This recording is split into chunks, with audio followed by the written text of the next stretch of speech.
Well, good morning, everyone. My name is Aaron Kubik. I'm City Manager for Grants Pass, Oregon. I'm also on the League of Oregon Cities Board and proud to serve you. It's a pleasure to welcome you to this important session titled Hate Speech and Civility. What is the city to do? Our illustrious panel includes Chad Jacobs. He's partner with Beery, Elsner, and Hammond. Chad! Yep. Mayor Fitzgerald from Wilsonville. Mayor Keebler from Bend. And Mayor Callaway from Hillsborough. I want to try to remind you to take a moment to please provide us feedback. You can do that with the app that you have, and we always learn and try to get better, so that's an important piece for us. As mayors, council members, and city staff, we are all on the front lines of our communities, navigating increasingly complex issues related to free speech, public safety, and civility. Hate speech and toxic discourse not only threatens the unity of our cities, but they undermine the trust between local governments and the people we serve. Today, we'll discuss legal frameworks, best practices, and strategies that balance the rights with responsibilities. I'm excited to engage in these critical conversations with all of you today, and I hope we leave with practical tools, approaches that can help build more inclusive and resilient communities. Thank you for your leadership and participation today.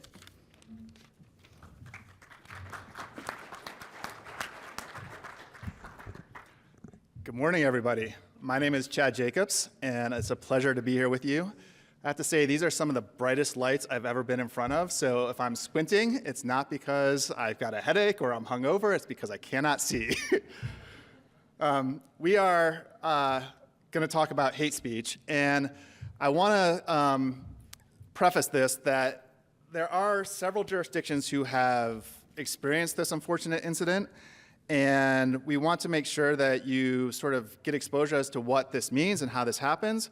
And the title of this session is Hate Speech, but I think more often what we run into is lack of civility. And it's not quite the level of the hate speech that we're going to talk about today, but there's also just sort of, the harassment and other sorts of things that city officials and city employees have to deal with, even at public meetings during public comment.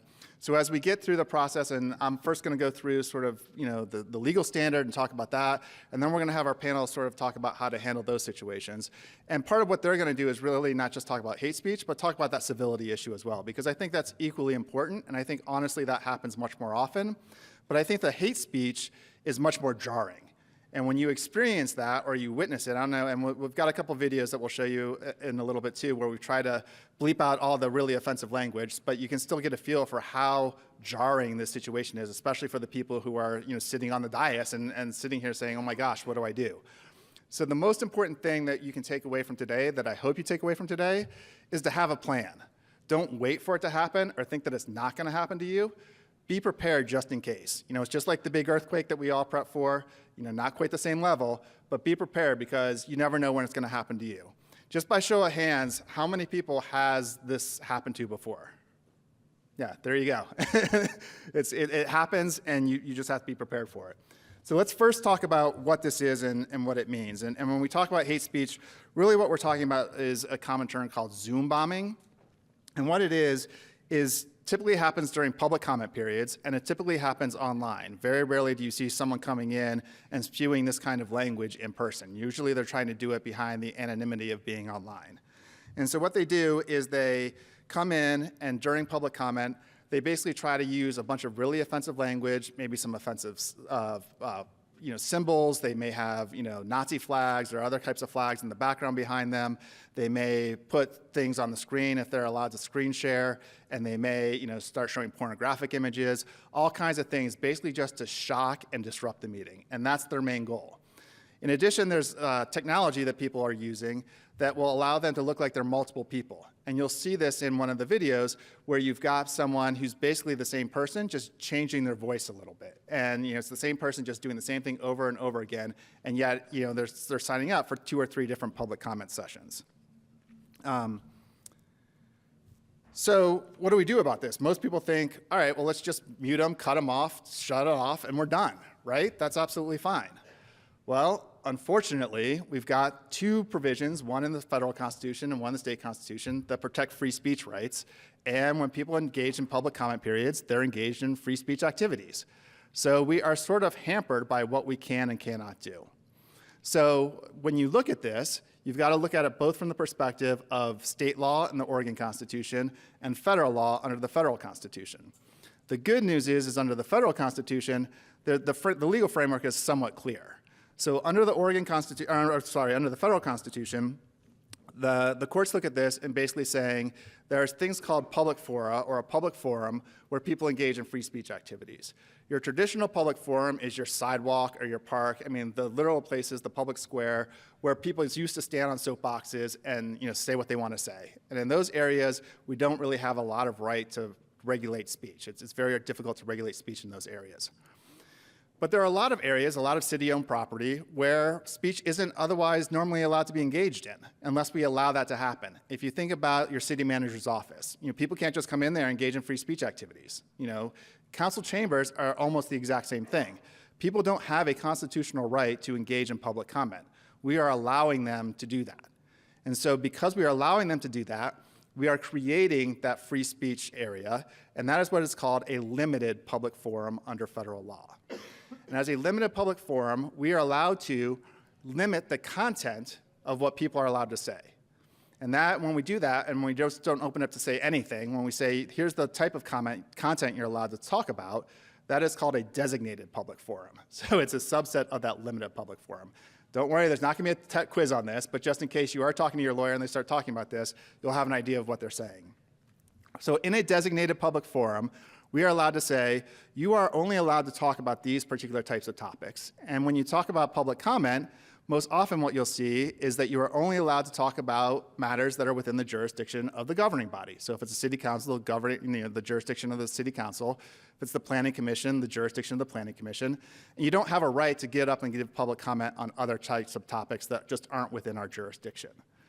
The key, however, is that when you do that, the restriction has to be what's called viewpoint neutral, meaning that you don't get to discriminate based on the viewpoint that someone's saying. If you're saying you're allowed to talk about this topic, you have to allow them to talk about that in both a positive and a negative way.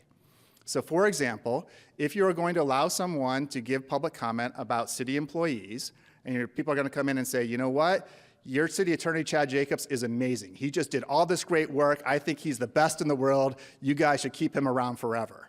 I love that. That's awesome. Thank you so much for allowing them to do that. If you do that, however, you have to allow that next person to come up and say, your city attorney, Chad Jacobs, he is the worst attorney in the world. He gives you the worst advice. You overpay him. You need to fire him. Because that viewpoint, one is positive, one is negative. In both those situations, if you're going to allow that content to happen, you have to allow both. You don't get to say you can do positive, but you can't do negative. And that's sort of the viewpoint discrimination.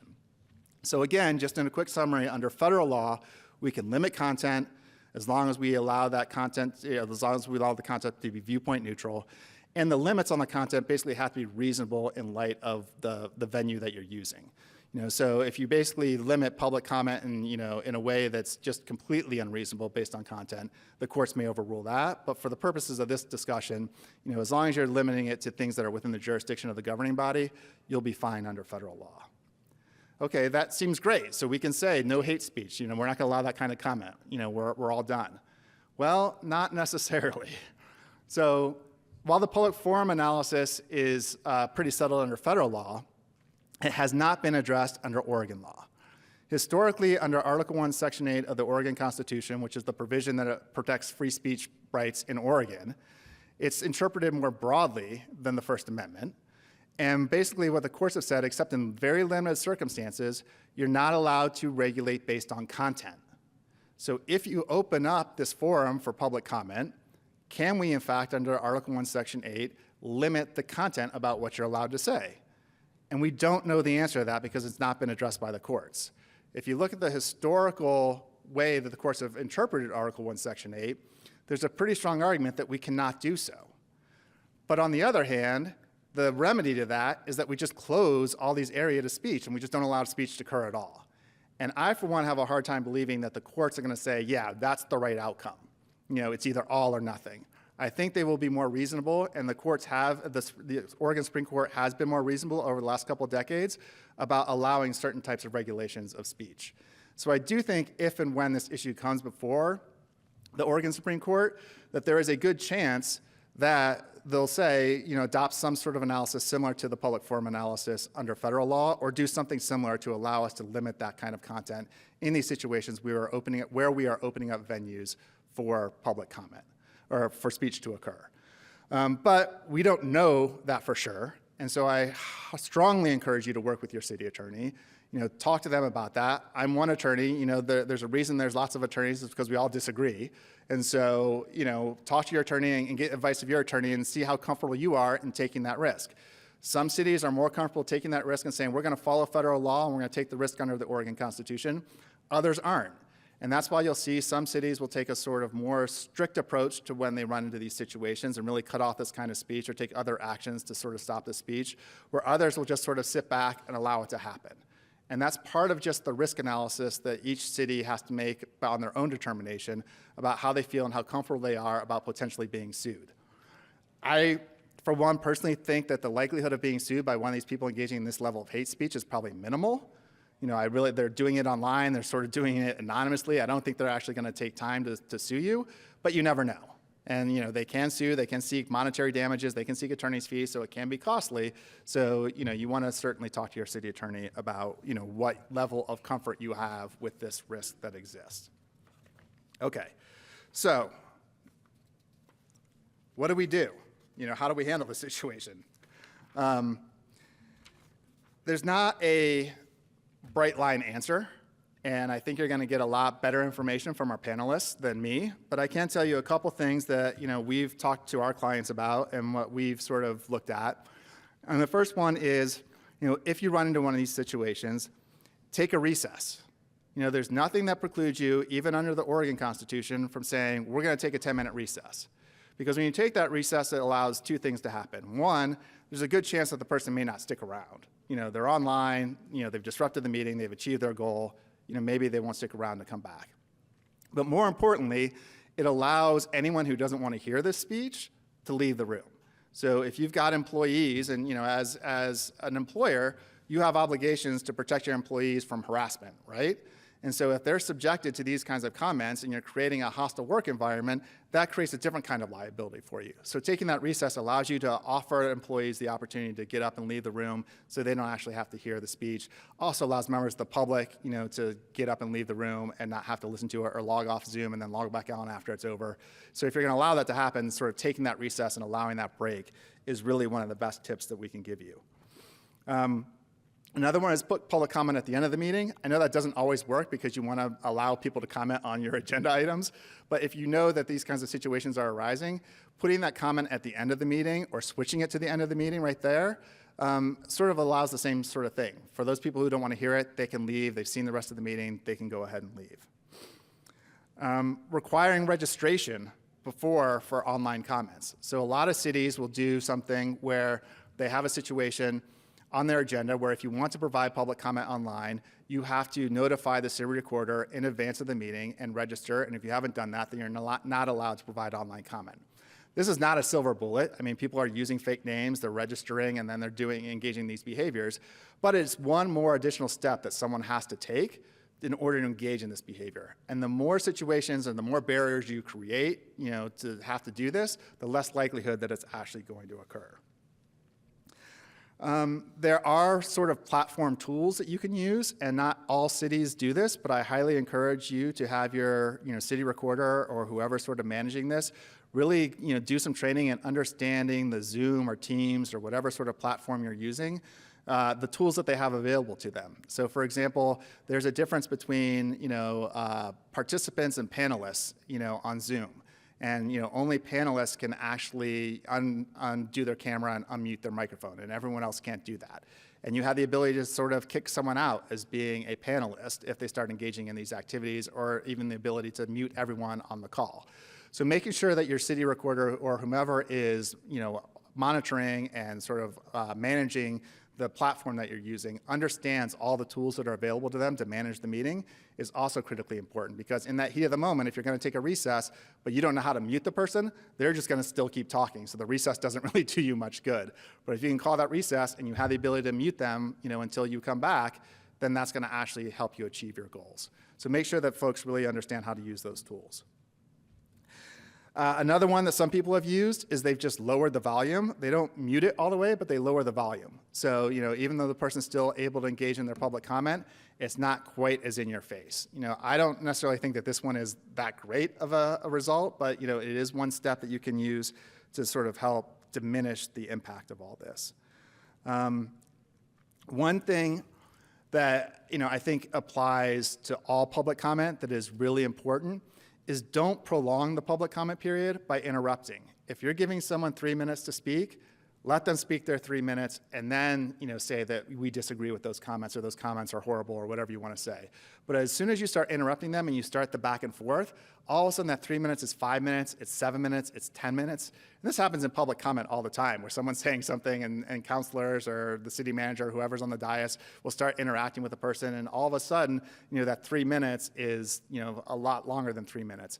And that's often really difficult, creates other free speech issues for the mayor or whoever's running the meeting to say, okay, well, how do I make sure that everyone's getting equal time? So that's a whole separate issue of why you shouldn't do it. But in this situation, it's really important not to do it, because then you're just allowing them to start arguing with you about their First Amendment rights. They start spewing other sorts of things, and it really just prolongs the pain and suffering that happens when these things are occurring.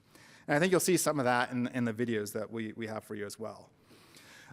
I also think it's really important that once the speech is done and everything's sort of calmed down, that you speak in opposition to the hate speech. And I say that for two reasons. One, I think it's really important to just send the message that this is not what your city stands for. At least I hope this is not what your city stands for. But two, as I was talking about before, the idea of protecting your employees from that hostile work environment. And by you saying, this is not what we stand for, we oppose this speech, we condemn this kind of speech, you're sending to the message to your employees that this is not the environment that we want, and you're protecting yourselves from helping to create a hostile work environment by exposing your employees to that kind of speech. And then finally, one thing that you can do, and this is if you sort of want to take the risk about the Oregon Constitution, is you can limit the speech. You can limit the content of the speech. So when people start engaging in this type of behavior, you can say it's out of order and basically cut them off. Now, as I said, there's a lot more risk to that, and if you are going to go down that road and you want to be able to cut them off, then I would strongly recommend that you do amend your council rules or whatever sort of guidelines that you have about public comment to very clearly allow for that to happen, to very clearly limit the content of the speech. So that way it's not just the person who's running the meeting making the decision. Your rules very clearly say that this is what it is, and it's being applied equally to everyone. So that way you're not running into a situation where the rules are being enforced unequally against people, just based on whatever sort of background, gender, whatever it is that they want to say, as from an equal protection point of view, that you are in fact doing something improper in enforcing your rules in an unequal manner. So if you have them in your rules and everyone understands what the guidelines are and you enforce those equally, you've got a much stronger legal argument for some other types of discrimination claims that could arise in these situations. So those are my general legal tips. We are going to, before I get to the videos, I do want to point out a couple things. I apologize, I forgot about this slide. As I've said a couple times, I just want to stress again, this is untested under Oregon law. Consult your city attorney, understand the risks, and make sure that you're comfortable with whatever risk that your city wants to take. I do also want to stress that what I've been talking about so far this morning only applies when someone has been given the right to speak. So during the public comment period where you've allowed someone to speak.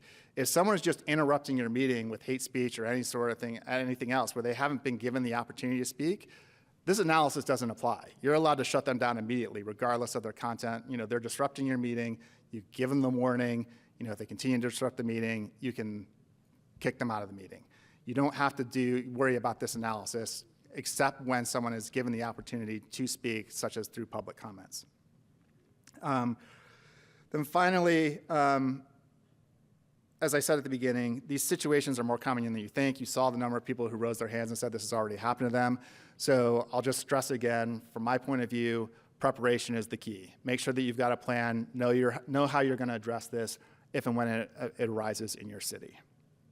All right, so with that, I want to give a warning, a trigger warning. Like I said, we have done our best to bleep out things that may be offensive to folks. But if you feel at all like this is going to be difficult for you to watch, feel free to step out of the room. We'll play a couple videos, and then you can come right back in. So I'm just going to give 15 seconds for anyone who wants to step out of the room, and then I'm going to hit play on the video. But again, we did our best to sort of bleep out any of the really offensive language. All right, so this one is from an East Coast city, the city of Ellensburg. We really tried not to pick on any of our member cities by showing their videos, although Ben did offer their video, so that's why we showed theirs. That was with their consent. So, this is from out of state.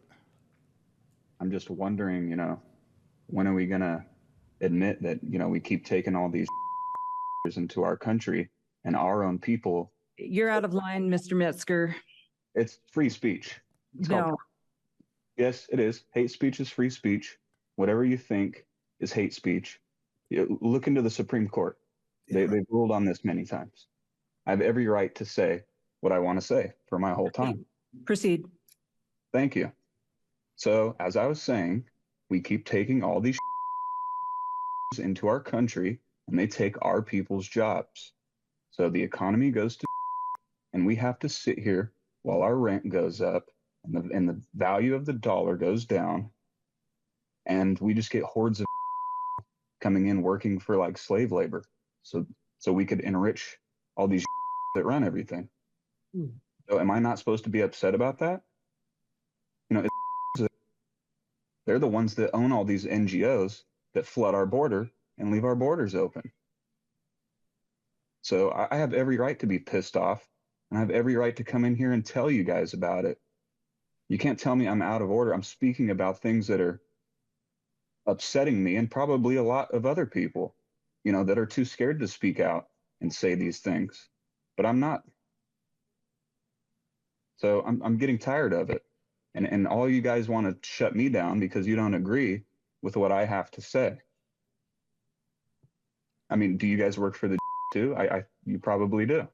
You probably work closely with to try to censor my speech so that it doesn't get out there into the public.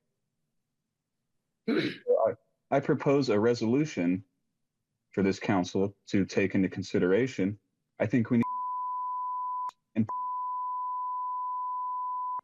and send them out of our country. So, Drew, can you mute him? Yeah, thanks.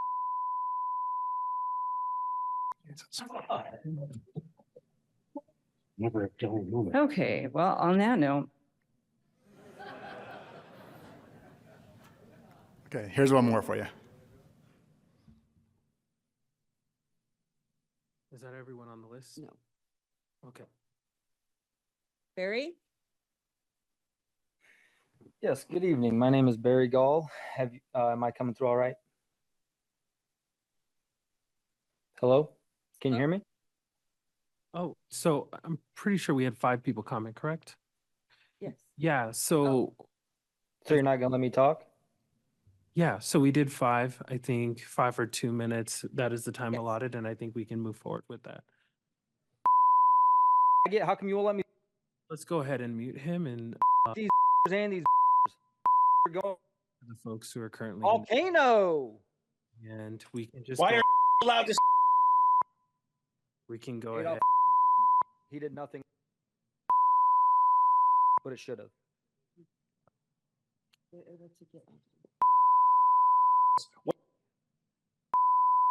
Matsitsa Papa, go to nyc.gov and look up.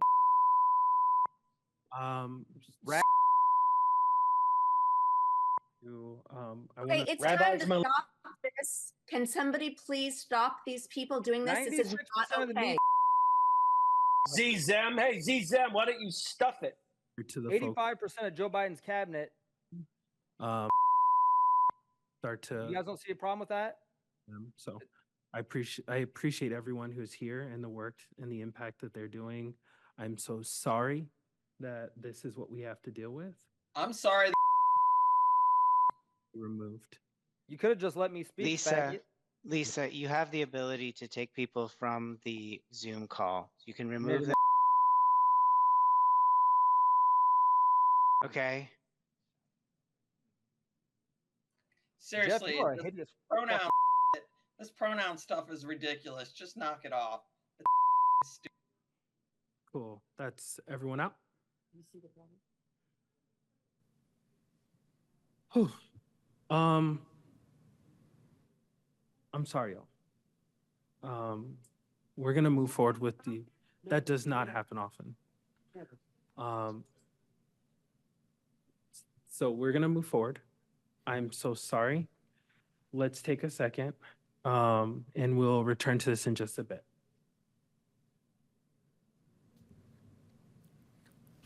So I think in that last video is a great example of the situation that I was talking about and making sure that folks really understand how to use the tools on their platform. Because that went on for a long time where they were trying to mute the person and they were having some back and forth and the guy just kept interrupting them. And as you could tell by the amount of bleeping out that we did there was a lot of just really ongoing offensive comments. It was just a straight on, 5-second beep. And that was 5 seconds of him just spewing a whole bunch of really hateful stuff. So I think, again, it's really important to really understand those tools. All right, so I've spoken enough. Now we're going to turn it over to the really smart people and have some conversations about what they've done.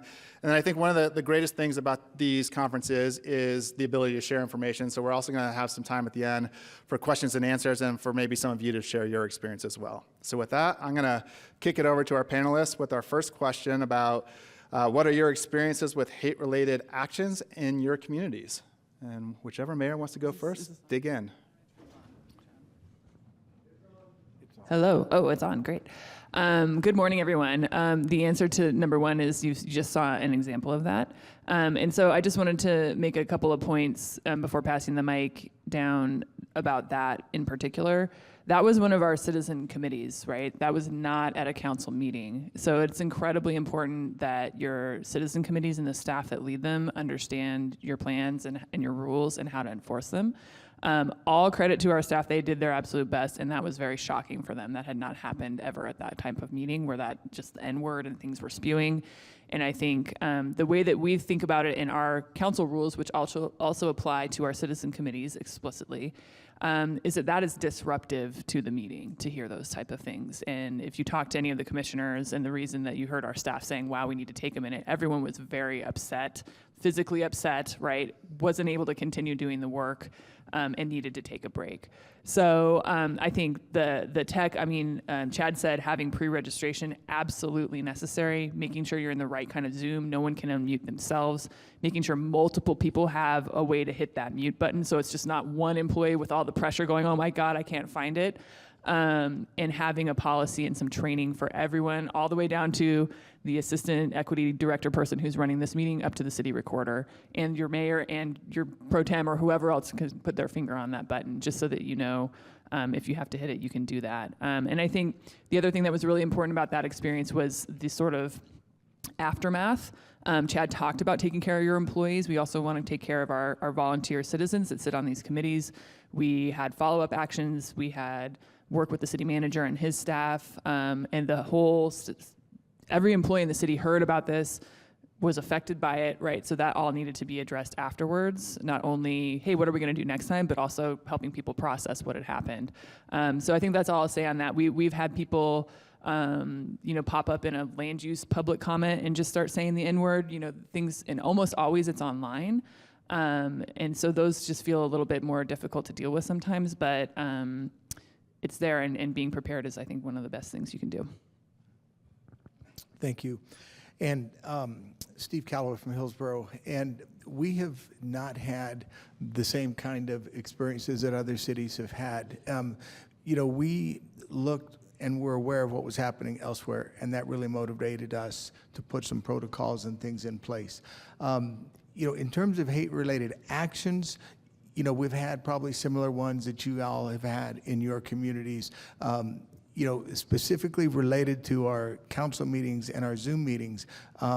Again, we have not had so much related to hate, but we had some things that were related to some personnel issues where we had some employees who came and spoke against a department head. And that became really uncomfortable because of the things that they were saying. and we didn't have the rules to, to address it. And so this was in person. And that's where, and you can see in some of the handouts, how we changed our council rules so that we could redirect some of these, comments related to the work setting or supervisors, if that makes sense. I was thinking about, when I became mayor in 2017, we had some very contentious and heated council meetings related to Sanctuary City, but they were all in person. It wasn't until the pandemic came and by law we had to have Zoom meetings, hybrid meeting option, that's when all of this Zoom bombing became a reality, for us. And so it is relatively new and something that no matter how experienced you are, we're all relatively inexperienced when it comes to this. Thank you, Mayor. I'm Julie Fitzgerald, Mayor of Wilsonville.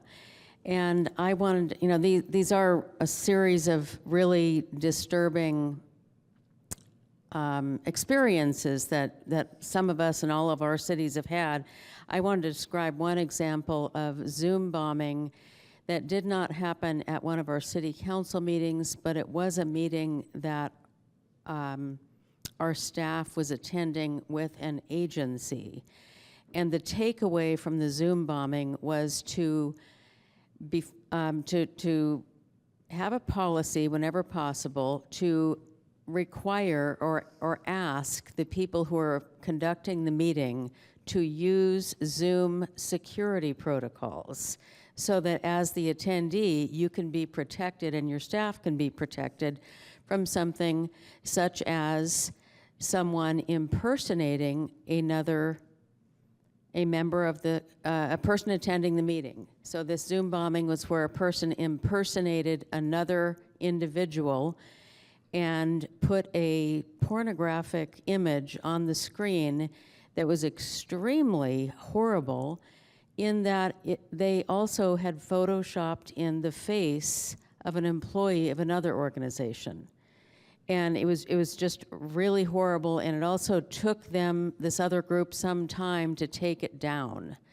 And the idea was, well, the person who was running the Zoom at the time of the break was away from the computer and so forth. So I think really having a defensive and prepared approach in mind so that you can prevent that from happening. And it was actually almost impossible. I don't think they ever found out who was actually responsible for this. Also wanted to say that we've had the experience talking about polarization in-person meetings. And so this isn't Zoom bombing as much as in the public comment, a group of people decided to team up together and just come forth and do a series of really aggressive comments and also some discriminatory and hate-motivated comments. And we have just maintained our cool, let them speak through the 3 minutes, and at the end of all of the comments, generally, do some kind of disclaimer as much as possible. And I have, at one point I did say that, most of the speakers in our city have been respectful. We want to hear from them. And it's unfortunate in the last 2 meetings that we've had a change of this behavior, and just call it out like that. Thank you. One thing with asking folks who are going to testify or publicly comment online, we require them to register by 3 p.m. that afternoon. So we have our council meetings on Tuesdays, and so we require that you have to register by 3 p.m. on Tuesday. And that gives our city recorder and staff opportunity to check and make sure that it's, to the extent that we can, a legit email, a legit contact information. They can do a quick search. But the other thing is, you can tell when it doesn't sound quite right. You can, at the beginning of the words when they talk, you can tell if there's a bit of a distortion or if it sounds like, artificial intelligence. Now, I understand AI is getting more and more sophisticated, but we had one instance where as the individual started to speak, the hair on the back of my neck just stood up because I wasn't sure where this was going to go, and just locked eyes with our city recorder, and she is always ready, with that mute button. And so, I would say trust your gut, and it's easy to apologize, just say sorry for the technical difficulty, and then restore that time. But if your gut was right, then there's no apologies that are necessary. So one question I have for you all is, do you do any sort of introduction, like read a script or anything at the beginning of your public comment period to sort of maybe tamper this down? And if so, is there any language that you would suggest to other folks to maybe have in that script to make sure that you're trying to protect the city as much as possible? Yeah, so, hello, yes. So I do, every visitors section is what we call it. I give a preamble. One of them is to say, hey, we have these public hearings. If you're here for a public hearing, wait for your turn on those items, right? But I always say what our expectations are around offensive and disruptive language. And I give the disclaimer, if you are breaking our council rules, I will ask you to stop. If you don't stop, I may ask you to leave. And I usually say something like, I don't think we're going to have any problems with that tonight. And usually I kind of know everyone who's in the room, right, our regular folks. I also tell people, like, no clapping, no booing. This is a neutral place. This person may be saying something you don't agree with, but we want everyone to be able to say what they want to say. And we also treat this specific visitors section, this is a time to hear. We try not to engage at all in any kind of back and forth. This is not a conversation. This is not an ask a question.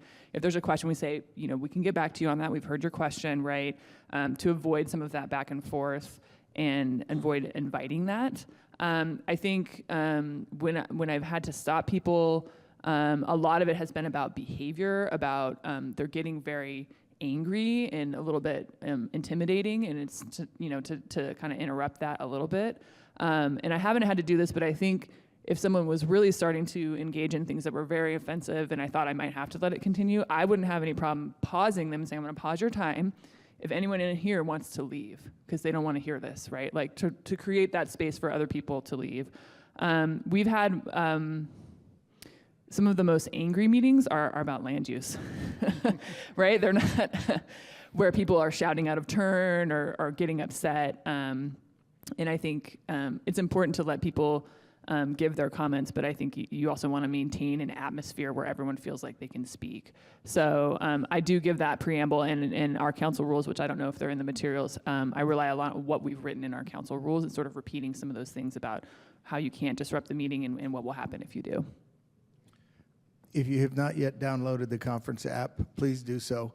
On the app, you'll find in this session there are handouts, and scripts that we use in Hillsborough are listed there. And so rather than just read it to you, the one thing that we do emphasize, though, during our public comment, no compliments for City Attorney Chad Jacobs. And that's the one thing that he objects to every council meeting. I made sure that was in the script. One thing I will say is I have a separate file folder, and it is a different color. It is a bright color, and so it is sitting on my right when we get to the public comments so that I'm not having to scramble around and find that paper. It goes back to being prepared, and even though I've read it many times, it's just like, Michael Jordan practicing free throws before a basketball game, right? I still prepare and review that and read that, those scripts just in case I'm going to need them during that meeting. Thank you. I would add that in Wilsonville, we also updated our preamble scripts and actually asked the city attorney to read one that is responding to in this polarization of our world, basically, people who brought in a group and decided to make noise, clap, laugh, try to be very disruptive. And so we do state that, what we expect from their behavior, that it's a meeting, a serious business meeting, and if there are disruptions, we will ask them to leave the meeting. And I think that has helped. Have you all noticed, given sort of the national political climate that we're experiencing these days, that there's been an increase in this sort of hostility, whether it's the hate speech or just the general sort of divisiveness within your communities? Definitely yes, and what you saw in that video, I believe, was part of a coordinated national campaign to target meetings that are focused on DEI and human rights, and those were not local members of our community, and we've also experienced that when we had a meeting where one of the topics was our community members asking us to speak up about Israel and Gaza, and that attracted Zoom commenters on that topic that, again, I don't think were local folks and were saying offensive things. So I've definitely noticed that from my end. I know from our community members, especially our Black community members in Bend, that there has been definitely reports of that this is going up, and I think it's statistically valid as well. An example, just for you all, is that in our neighboring city of Redmond, there is one Black city councilor, and he received a dead raccoon on his door of his office, right? Or of the mayor's office, but that was pretty well targeted against that person. So there's stuff happening in the real world as well as this commenting that I think is all building together to create more of this we could spend a whole other session on social media and how electeds get targeted there for hate. And it's there. So I think as much as we can maintain in our little spaces a way to try to be more civil or to encourage people to be more civil and to speak out against this hate speech, I think that's really important. It is translating into things on the ground that people in the community are experiencing. Thank you. We have unfortunately had an experience that I understand has happened in other cities where overnight somebody dropped some anti-Semitic messages on people's driveways, and it was a piece of paper with this messaging typed out in a Ziploc bag with some pebbles in it, I guess so that it would land on the driveway. And it was, really terrifying and horrible for the people who experienced it. And we have something on our website that if you just type in hate speech, it has a nice graphic, very visible graphic that says stop hate speech, and it talks about how these, what happened and how it can be reported to the Anti-Defamation League, and we're giving them contacts and talking about the role of the police, which is limited there.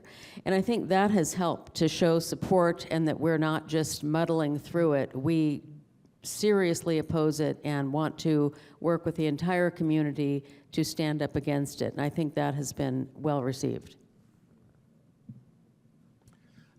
Hillsborough, like other communities, has as well. But I will also say that as a straight white man, I am not exposed to it, and I don't experience it in the same way that others in our community do and others that are sitting out here do. And I acknowledge that. And so, there are comments that are made that I never hear about, but I know they are out there. I know they are said. I know they are spoken.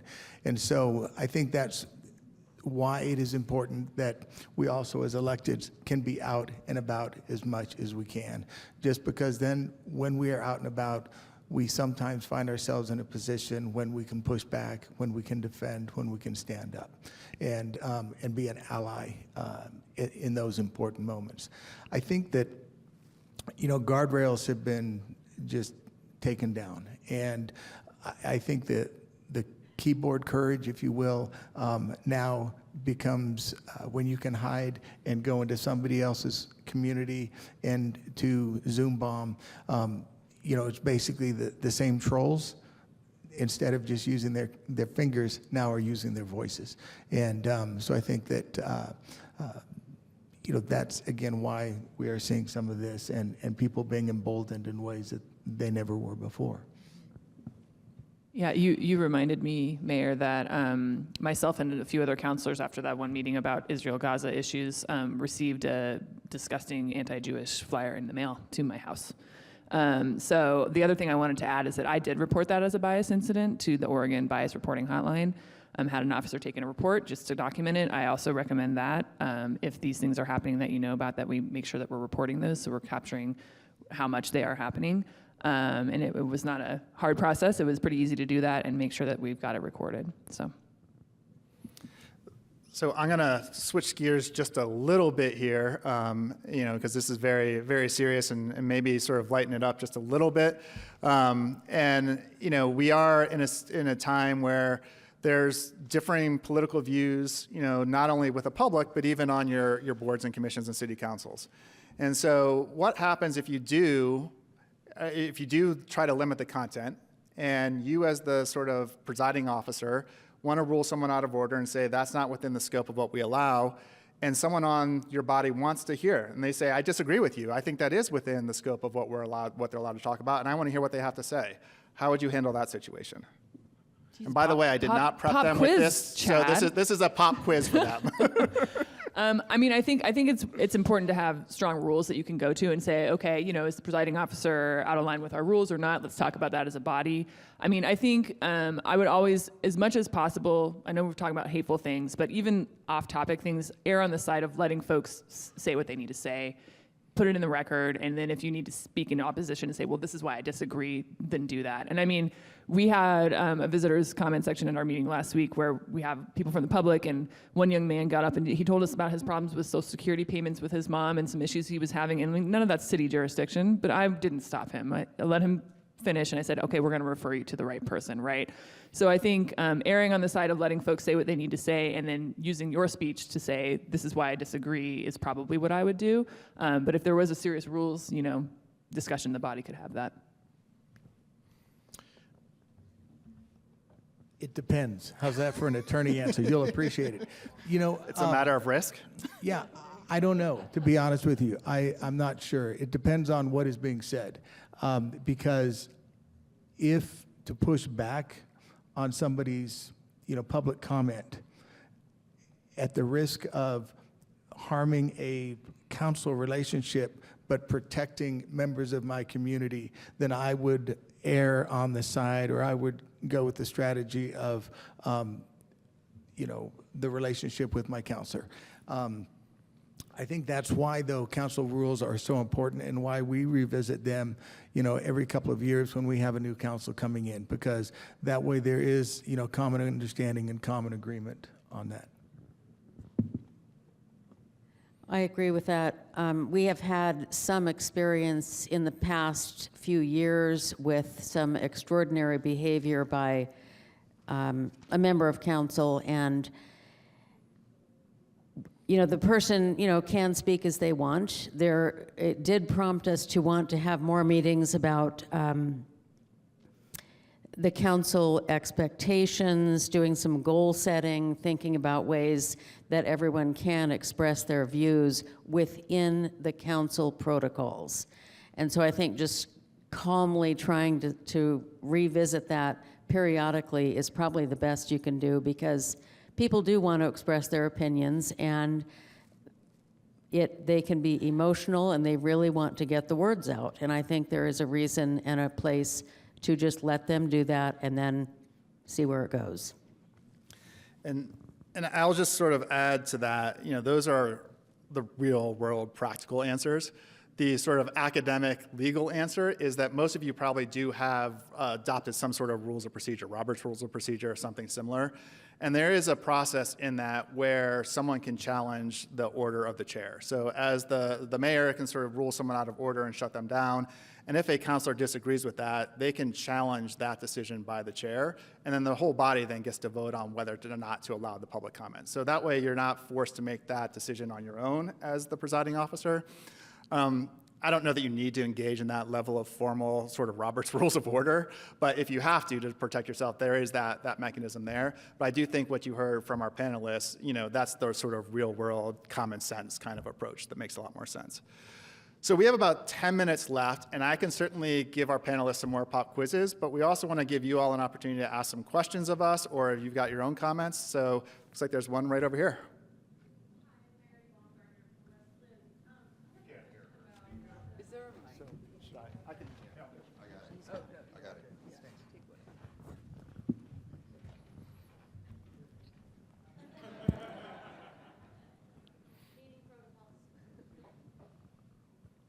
Hi, I'm Mary Baumgardner from Westland City Council. I have a question about the requiring registration for people to comment when they're doing it remotely. Would that not be somewhat of an exclusion to access because people in person can comment, can just sign up at the meeting time? And is that an issue? And I just had one other quick question. Is it advised to, I've seen some councils offering an overflow location with the meeting on a, on a TV monitor, and so people could maybe be there if they want to talk during the meeting, or would that cause more problems? I've seen some city councils do that. I don't know if that's a good idea or not. Thank you. So I'll take the last question first about the overflow room. That's certainly a policy call for you. If you expect a large crowd and not everyone's going to be able to fit inside your council chambers, then I would certainly, and I'm sure your fire chief would also certainly recommend an overflow room, just to make sure that people do have the opportunity to view the meeting and participate in the meeting. I think if you are having that overflow room, you're going to want procedures in place about how people are going to be able to provide public comment and how you're going to move people in and out, so you're not sort of exceeding the maximum capacity of your main room. On your first question about pre-registration, yeah, I think there's some risk there, but I think the risk is minimal. I think a lot of cities are doing this, and I think we're doing this, because we have that government interest in sort of protecting the sanctity of the council meetings and being able to actually conduct the business and being able to not have so many disruptions. There's also some logistical issues as far as, if you are using that panelist approach of bringing people up from the participants to a panelist and knowing who's coming up and not coming up. But there are situations like land use hearings, for example, where you sort of have to be more flexible and allow some people to maybe raise their hand or otherwise. There's a question right next to you. Well, actually, we're going to let, you can pick whoever's up. I just had a question. So like you say the mayor could shut it down, but then what if, I guess who decides it's hate speech? What if I, as a counselor, thought it was hate speech, but the mayor is like, no, we're going to continue? Then how do you work that? I'll just comment real quick, Chad. So we, in the past when I was not the mayor, I was as a counselor, we had discussed sort of as a body, how does someone sort of bring up like, hey, nope, this is kind of over the line if the mayor's maybe not doing it for whatever reason. And we talked about sort of formally under Robert's Rules of Order being like point of order, this is breaking our rules, and kind of get the mayor to rule on it or to or not. I think that's probably the best you can do. I mean, that was just sort of the way of like, oh, if one of us is like, we're going to interrupt, that's the way to do it, and just get that paused and then at least discuss what we're going to do next. That's the answer. Hi, so I've only personally experienced this as a planning commissioner in land use hearings, and for a conditional use permit in particular. And I'm curious if there's a difference between what rules you can make for public hearings versus public comment. In particular, can you limit the public hearing to the applicable criteria? Or do you have to let people say whatever they want in a quasi-judicial or even legislative public hearing? So there's two key differences between sort of what the land use hearing is and your typical just general public comment. One is that general public comment is not legally required by state law. And so that is a decision locally. You're making that decision locally to allow that public comment.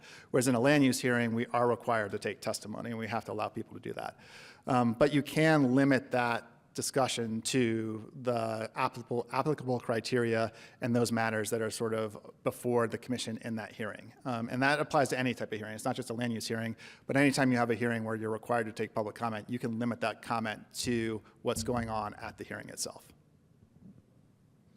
Hi, David McCarthy, Hermiston City Council. So I live in a community that is not, people don't necessarily move to for its amazing DEI initiatives. And of course, the people that make up the community are the people that make up our council. And we've talked a lot about the public comment, but as people are growing to be more comfortable with having events that are representative of DEI initiatives, like for example, we just had our first major Pride event, wasn't ours, but the first one in our community. I have concerns, not that have been made super public by members of the council, that potentially some councilors could speak up in a way that I think almost anyone here would probably agree classify as hate speech. What are methods to curtail or engage civilly with a counselor making hate speech comments within the capacity of a meeting, especially if that's potentially an agenda item or responding to a member of the public? I'm going to let our mayors answer that question. Do you want to start on that one, Julie? Other counselors making hateful comments. How do we deal with that? Wow. Thankfully, I've not experienced that. I think that would be another case of the counselor does have the free speech. I'd like to hear what Chad says about this. So considering that they do have the right to free speech, so do the other counselors. And so the other counselors can also take their opportunity to give a counterpoint to that. I know that there are some cities, where they just have counselor comments, and at the end of every meeting, we do not. And so, because we announce we just tell folks that during the public comment time, we will be hearing public comment. This is not a time for dialogue. If there's, cause for questions to be answered or additional follow-up, the city manager will connect you with the appropriate city staff. We leave it there. There are times we do have to bite our tongues, sometimes with what is said. But because we don't have, the council comments, we have not had a situation where a counselor would either engage publicly or just in their comment time over something like that. Yeah, I would love to share our council rules with you because we actually have some specific stuff about if a counselor says something that's harmful to another counselor and how to work on mediating that relationship. We have some clear rules about how we're supposed to conduct ourselves that I think some of that kind of comment could fall into. And I think as Julie mentioned, sort of sometimes speech is the best, your own speech or someone else's speech is the best thing to do after something like that happens, to say that's why that's not acceptable or why that's harmful. It's not a counselor example, but again, to use our neighbor Redmond, who we love, to the north of Bend, they had their first Pride proclamation. We've been doing one for years. They had one this year, and they had a lot of public commenters show up in opposition and saying some bigoted things or just things that weren't true. And each counselor took a moment to explain why they were supporting the resolution and to give some of their speech back about, hey, no, this is aligned with our values. This is patriotic. This is, sort of pushing back on some of the things they heard. So sometimes that pushing back of speech is the best thing you can do. And then look at your council rules. And I think relationships between counselors can be all sorts of things, and you can try to repair it or not. But I think calling it out and saying, hey, this is why this is harmful is one thing that's important to do. Yeah, I'll just add real quick that the human approach and sort of, speaking up and sort of saying to your fellow counselor, if you're the mayor to a counselor, that's not really what we stand for here. Really trying to get them to rein it back in is certainly the best approach in my experience. But you also do have the same, rules of procedure. And the mayor can rule someone out of order. A counselor can say point of order. I believe these violate our rules, and ask the mayor to tell the person that they're out of order and basically, use that as an opportunity to sort of explain to them why the speech that they're using right now isn't appropriate for a city councilor to be using. So you do have those technical procedures as well. We have time for one more question over on the side. Great, because I have two. Jeanette Santiago, City of Scappoose. So real quick, wouldn't muting someone be censoring? That's a quick question. Would what be censoring? Muting the individual, wouldn't that be considered censoring? And yeah, so would muting someone be censoring? It can be, absolutely, and it can certainly be a grounds for someone to say you violated their free speech rights. But if they are speaking outside the scope of what they're allowed to talk about, then they don't have a right to be speaking anyways, so that sort of offsets the ability to mute it. And the other thing with muting is if you're muting them temporarily to take a recess or whatever, and then unmuting and them allowed to come back, that's a minimal impact on their free speech rights, so it's not really going to be a violation of their free speech rights, at least in my opinion. And your opinion. So I have an idea that just came up. So you're asking people to sign up online since most of the hate speech is coming online. What if you allow access but don't give any audio abilities or sharing abilities online participants, but if they do want to comment, they would need to come in and do the comments in person. Yeah, Can so you do that? unfortunately, state law has been changed to require us to allow that public comment to occur online if we have the ability to do so. So if we're allowing public comment to occur in person, we do have to allow that to happen online as well. We are out of time. I want to thank our panelists for their great wisdom and advice. I want to thank you all for being here. And if you have questions for us, feel free to grab any one of us.